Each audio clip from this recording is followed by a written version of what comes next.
Hello, എന്തൊക്കെയുണ്ട്? എല്ലാവർക്കും സുഖല്ലേ? പിന്നെ ഇന്നലെ നടന്നൊരു സംഭവമാണ്.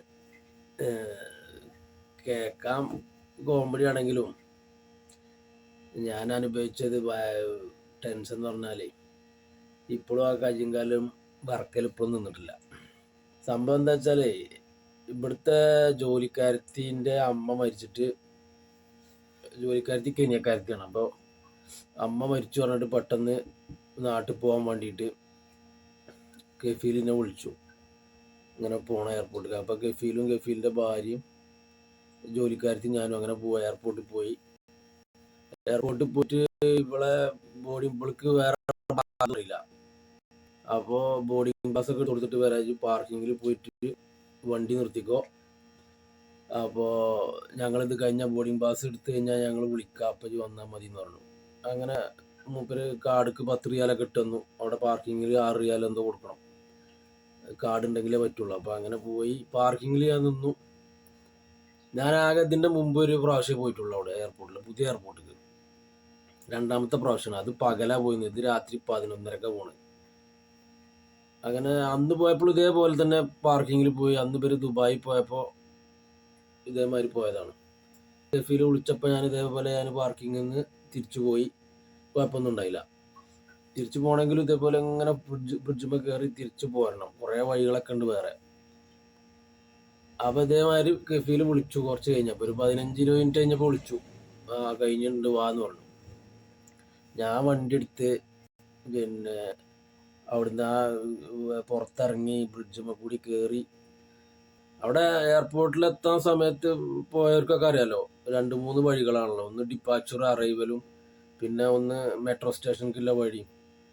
അപ്പോൾ നമുക്ക് ഡിപ്പാച്ചറിൻ്റെ അവിടേക്കാണ് പോകേണ്ടത്. ഡിപ്പാച്ചറിൻ്റെ അവിടേക്ക് പോകാൻ വേണ്ടി ഞാൻ പിന്നെ ആദ്യത്തെ ലെഫ്റ്റ് വിട്ടു, രണ്ടാമത്തത് ആണ് കയറേണ്ടത്. അതിലും മൂന്നാമത്തെ വലത്തേക്ക് അറിയാതെ അങ്ങോട്ട് കയറിപ്പോയി. ആ വഴി പിന്നെ പോയത് പൂവന്നെ വഴി. ഇവിടെ വണ്ടി നിർത്താനും പറ്റണില്ലല്ലോ, ബ്രിഡ്ജിൻ്റെ മേലല്ല, വണ്ടി നിർത്താൻ പറ്റൂലല്ലോ. ഇത് എവിടെയെങ്കിലും ഒരു ഒഴിഞ്ഞ സ്ഥലത്ത് പോയിട്ട് വേണം വണ്ടി നിർത്തിയിട്ട് ലൊക്കേഷൻ അടിച്ചിട്ട് തിരിച്ചു പോകാൻ.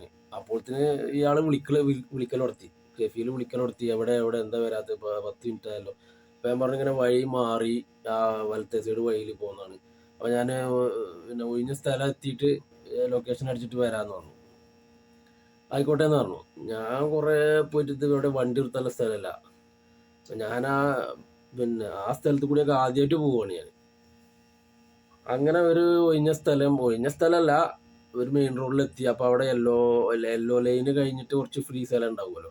അവിടെ ഞാൻ വണ്ടി നിർത്തിയിട്ട് ലൊക്കേഷൻ അടിച്ചു.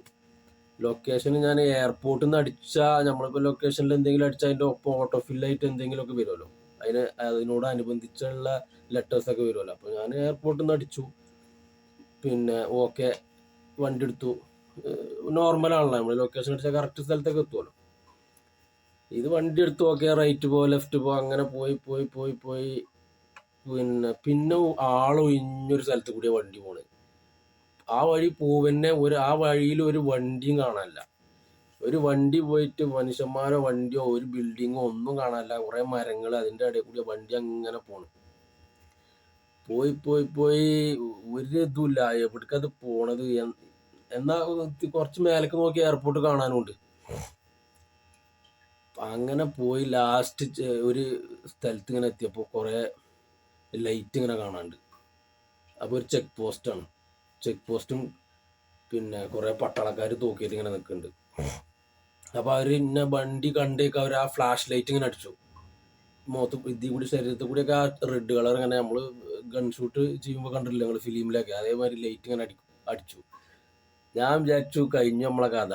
ഇത് എവിടെ എത്തിക്കണ എന്താണെന്ന് അറിയില്ലല്ലോ. ഞാൻ പിന്നെ കാറിൽ നിന്ന് ഇറങ്ങിയപ്പോൾ അവിടുന്ന് വണ്ടി, ഒരു പട്ടാളക്കാരൻ തട്ടി വണ്ടിയിൽ ഇങ്ങോട്ട് വന്നു. ചെക്ക് പോസ്റ്റിൻ്റെ അപ്പുറത്തേക്ക് വന്നിട്ട് എൻ്റെ അടുത്തേക്ക് നടന്നു വന്നിട്ട് എന്നോട് ചോദിച്ചു, ഇവിടേക്ക് എങ്ങനെയാ വന്നത് ചോദിച്ചു. ഇവിടേക്ക് വരാൻ പാടില്ല എന്നറിയില്ല, എൻ്റെ ID കാർഡ് എടുക്കുകയാണ്. അപ്പോൾ ID കാർഡ് കാട്ടി കൊടുക്കുക, എന്താ സംഭവം. അപ്പോൾ ഞാൻ പറഞ്ഞു ഇങ്ങനെ എയർപോർട്ടിലേക്ക് പോയപ്പോൾ റോഡ് മിസ്സായി വന്നതാണ്, പിന്നെ ഞാൻ ലൊക്കേഷൻ അടിച്ചത് ഇങ്ങനെ അടിച്ചപ്പോൾ ഇങ്ങോട്ട് എത്തിയത് എന്ന് പറഞ്ഞു. അപ്പോൾ വേറൊരു പട്ടാളക്കാരൻ കൂടി വന്നു. അങ്ങനെ അവിടെ കുറേ ഉണ്ട്, പട്ടാളക്കാർ മാത്രമേ ഉള്ളൂ അവിടെ. അവിടെ ചെക്ക് പോസ്റ്റിൻ്റെ അവിടെ അങ്ങനെ നിൽക്കുകയാണ്. വർക്ക് ചെയ്യുന്ന മിലിറ്ററിക്കാരുണ്ടാവുമല്ലോ, അവരെ സ്ഥലം തോന്നുന്നുണ്ട്, എന്താണെന്നറിയില്ല. അങ്ങനെ ഒരാൾ വന്നിട്ട് ലൊക്കേഷൻ നോക്കട്ടെ ഞാൻ അടിച്ചത് ചോദിച്ചപ്പോൾ നോക്കിയപ്പോൾ അയാൾ പറഞ്ഞു, ഈ ലൊക്കേഷൻ അടിച്ചിരിക്കുന്നത് മിലിറ്ററി ബേസിലാണ്, എയർപോർട്ട് മിലിറ്ററി ബേസിലാണ് ഇത് വന്നിരിക്കുന്നത് എന്ന് പറഞ്ഞു. അപ്പോൾ ഞാൻ പറഞ്ഞു, ഞാൻ എയർപോർട്ടിൽ നിന്ന് അടിച്ചു ജസ്റ്റ്. എന്നാൽ ഇത് അടിച്ചത് എയർപോർട്ട് മിലിറ്ററി ബേസിക്കാണ്, അതാണ് ഇങ്ങോട്ട് വന്നിട്ടുള്ളത് പറഞ്ഞു. അപ്പോൾ എന്താ പ്രശ്നം എന്ന് വെച്ചാൽ, എനിക്ക് ചെറിയ എഴുത്തുകൾ കാണൂല. അപ്പോൾ ഈ കണ്ണട വെച്ചാൽ എനിക്ക് കാണുള്ളൂ. അപ്പോൾ ഞാൻ കണ്ണട എടുക്കാൻ മറക്കുകയും ചെയ്തു വന്ന്. പിന്നെ ലൊക്കേഷന് അത്ര നമ്മൾ കെഫീലൊക്കെ ഒപ്പമല്ലേ, ഇതിൻ്റെ ഒന്നും ആവശ്യം ഉണ്ടാവില്ലല്ലോ. പിന്നെ ഇതിൻ്റെ മുമ്പ് ഞാൻ പോയതാണ് എയർപോർട്ടിൽ. അപ്പോൾ ആ ധൈര്യത്തിൽ പോയതാണ്. കണ്ണട എടുക്കാനും മറന്നു, പെട്ടെന്ന് വിളിച്ചതാണ്. കണ്ണട മിക്കവാറും എടുക്കലുണ്ട് ഞാൻ. അങ്ങനെ പിന്നെ ലൊക്കേഷൻ അടിച്ചതിൽ എയർപോർട്ടിൽ നിന്ന് അടിച്ചൊക്കെ ഓട്ടോ ഫില്ലായപ്പോൾ മിലിറ്ററി ബേസും വന്നിട്ടുണ്ട്. അതിലാണ് ഞാൻ ക്ലിക്ക് ചെയ്തിട്ടുണ്ട്. നേരെ പോയിട്ട് ഈ പട്ടാളക്കാരെ പടച്ച തമ്പുരാനെ കജ്ജിങ്കാലും പറിച്ചിട്ട് വേറെ. അങ്ങനെ കെഫീലിൻ്റെ നമ്പർ തരാൻ പറഞ്ഞു. കെഫീലിനെ വിളിച്ചു, നിങ്ങളെ ഡ്രൈവർ ഇവിടെ മിലിറ്ററി ബേസിൽ വന്നിക്കണ്, ഇവിടെ വരാൻ പാടില്ല. എങ്ങനെ ഇപ്പോൾ ഇവിടെ എത്തിയതെന്ന് അറിയില്ല. അപ്പോൾ ഞാൻ ഈ മിലിറ്ററി ബേസിൻ്റെ റോഡിലേക്ക് കടന്നപ്പോൾ തന്നെ അവിടെ ബോർഡ് ഉണ്ട് അത്ര. ഞാനതൊന്നും ശ്രദ്ധിച്ചില്ല, നമുക്ക് ഈ വെപ്രാളത്തിൽ വഴി മാറിയതല്ലേ. ബോർഡിൽ റിസ്ട്രിക്റ്റഡ് ഏരിയ എന്നൊക്കെ ഉണ്ട്, ആരും കിടക്കാൻ പാടില്ല എന്നില്ല. ഞാനതൊന്നും ശ്രദ്ധിച്ചില്ല, വെപ്രാളത്തിൽ പോവല്ലേ. അപ്പോൾ അവർ പറഞ്ഞു, ഇങ്ങനെ ഇവിടെ ആരും കിടക്കാൻ പാടില്ല, പിന്നെ ഇപ്പം എങ്ങനെയാ വന്നതെന്ന് തന്നെ അറിയില്ലായിരുന്നു. അങ്ങനെ എന്തിനു പറയണ, ലാസ്റ്റ് സ്റ്റേഷനിൽ സൗത്ത് ടെർമിനൽ അടിച്ചെന്ന്. അങ്ങനെ പിന്നെ അവിടുന്ന് 1 മണിക്കൂർ അവർ പിന്നെ വെയിറ്റ് ചെയ്തിരിക്കണം, കെഫീലിൻ്റെ ഭാര്യ അവിടെ എയർപോർട്ടിൽ. വിളിയോട് വിളി. ആദ്യം മുതൽ മദീന റോട്ടിക്ക് വന്നിട്ടാ പിന്നെ പോണത്. എന്തായാലും ഈ ജാതി ഒരു പെടലിഞ്ഞ് പെടല്ല. ഇതെല്ലാം അവിടെ എത്തി. 1 മണിക്കൂർ 1.25 മണിക്കൂറായിട്ട് വെയിറ്റ് ചെയ്ത് വെച്ചിരുന്നു. പക്ഷേ കെഫീലൊന്നും പറഞ്ഞില്ല. ഞാൻ പറഞ്ഞു ഇങ്ങനെ സോറിയൊക്കെ പറഞ്ഞു, അത് ചെറിയ മിസ്റ്റേക്ക്. അപ്പോൾ മൂപ്പര് പറഞ്ഞു, ആദ്യം നമുക്കും സംഭവിക്കണതാണ്, അത് പ്രശ്നമൊന്നുമില്ല. അങ്ങനെ സമാധാനിപ്പിച്ചു. ഏതായാലും അതൊരു പെടൽ തന്നെയാണ്. ഞാൻ വിചാരിച്ചു ഇവര് പിടിച്ചു കൊണ്ടുപോകും, പട്ടാളക്കാരെന്നെ പിടിച്ചു കൊണ്ടുപോകുന്നു വിചാരിച്ചു. കാരണം റിസ്ട്രിക്റ്റഡ് ഏരിയ ആണത്, അവിടെ കിടക്കാൻ തന്നെ പാടില്ല. എങ്ങനെ ഞാൻ വന്നതെന്ന് ചോദിക്കണം. ഇങ്ങനത്തെ ഞാൻ പോകുമ്പോൾ തന്നെ നോക്കേണ്ട ഒരു മനുഷ്യല്ലാത്ത റോഡ്, കിലോമീറ്റർ കണക്കിന് അങ്ങനെ പോവുക, വേറൊരു വണ്ടി ഒന്നും കാണാനുമില്ല. ഏതായാലും അവിടുന്ന് രക്ഷപ്പെട്ട തന്നെയാണ്. അപ്പോൾ ഇനി മുതൽ ഈ കണ്ണാടി എടുക്കുമ്പോൾ ഈ കണ്ണടയാണ് നമ്മളെ ചതിച്ചത്.